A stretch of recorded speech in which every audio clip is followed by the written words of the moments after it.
jogo é melhor, Dixit ou Stella? Quer saber? Então chama o VAR que a gente te explica.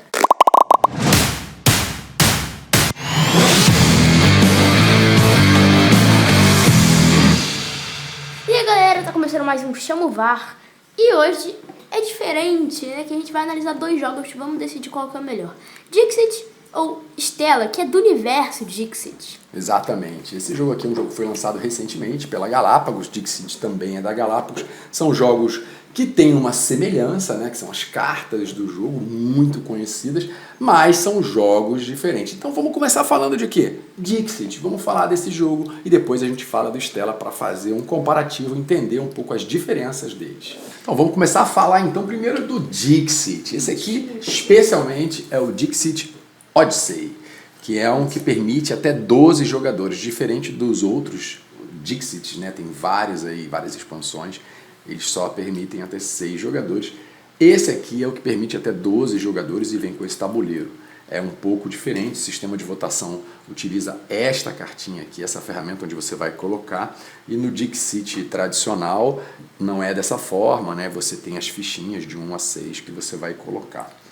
Mas esse aqui é o jogo, talvez, acho que mais jogado aqui em casa, né, Rodrigo? Não atualmente, né, mas dos que a gente mais já Até jogou. a gente começar a fazer esse canal, o que mais jogava era esse aqui.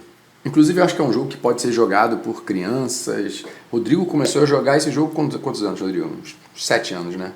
Mais ou menos. 7 anos. E o que a gente tem é esse, né? É o Dixit Odyssey, que é um jogo que envolve muita gente. Então ele é um jogo que a gente acabou trazendo muita gente para o universo dos jogos a partir desse jogo. Pessoas que não jogavam, não tinham por hábito de jogar, né? Quando vinham para nossa casa, a gente sempre começava com esse jogo, que acho que é o jogo que conseguia fazer com que as pessoas se interessassem pelo jogo, curtissem, mesmo sem terem uma noção de jogo, de mecânica, de nada, porque é um jogo simples, é um jogo fácil, você só precisa ter minimamente um pouco de criatividade para falar, e mesmo que não tenha criatividade também dá certo às vezes, né? Mas vamos falar um pouco dele.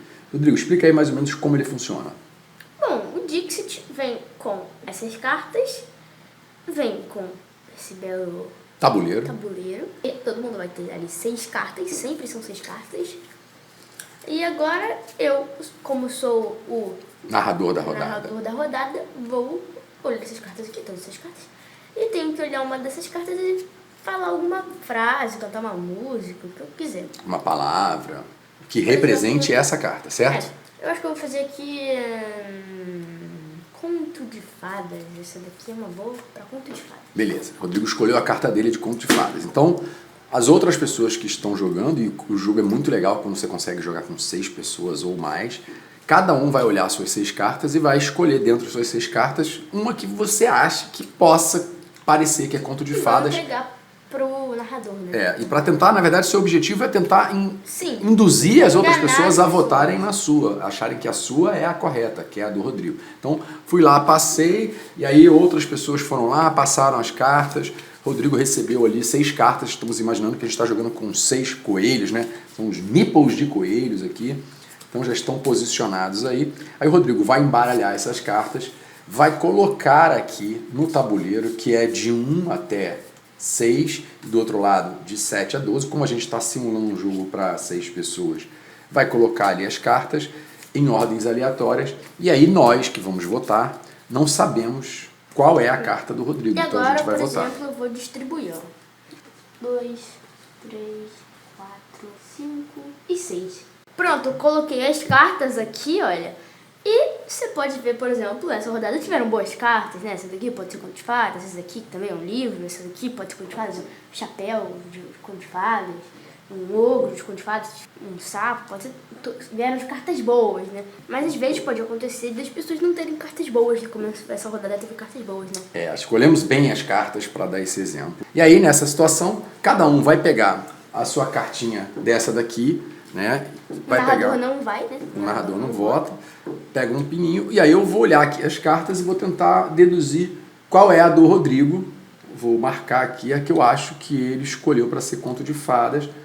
Coloquei aqui meu pininho, todo mundo vai colocar seus pininhos. E aí, então, Quando todos já estiverem votados, todos revelam ao mesmo tempo. Não é legal você fazer a votação separada, porque acaba que uma pessoa pode induzir a outra. Então todos ao mesmo tempo revelam seus votos, e aí a gente vai contar os pontos. Quem ganha pontos? Quem fez, no caso o Rodrigo, se votarem no dele, ele ganha ponto. Todo mundo que recebeu o voto vai ganhar pontos também. E quem acertou também, votou na certa também ganha pontos. Ou se todos acertarem ou todos errarem, todo mundo ganha ponto, menos o narrador. Exatamente. Nesse caso, todos ganham 2 pontos e o narrador não ganha nada. Por quê? Ou ele fez uma palavra fácil demais, óbvia demais, que todo mundo votou nela, ou ele fez uma palavra difícil demais e ninguém votou nela. Então, complicou a vida dele. Se eu tivesse falado aqui, bruxa com um livro na mão... Seria muito óbvio. Sim. Aí todo mundo só saberia, até porque não tem nenhuma outra bruxa com um livro na mão. Ou se eu tivesse falado ornitorrinco dançando. Não daria também. Não daria também, porque ninguém ia votar na minha. Será que alguém falaria ornitorrinco dançando?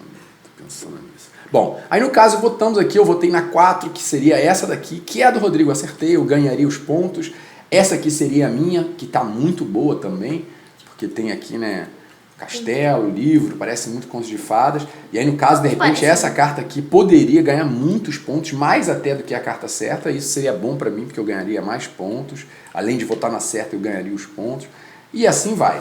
Então, por exemplo, agora, uma rodada do meu pai, qual que foi a frase mesmo, pai? Um jardim diferente. Essa daqui, por exemplo, a pessoa que jogou provavelmente não tinha, né? Porque não tem muito a ver com o jardim. Provavelmente...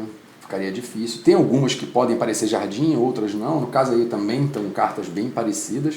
Bom, eu vou revelar meu voto, hein? Votou em quem? Eu votei aqui na 3. Votou na 3? Na 4. Votou na 4. Você teria errado, porque a certa seria essa daqui, seria a número 2.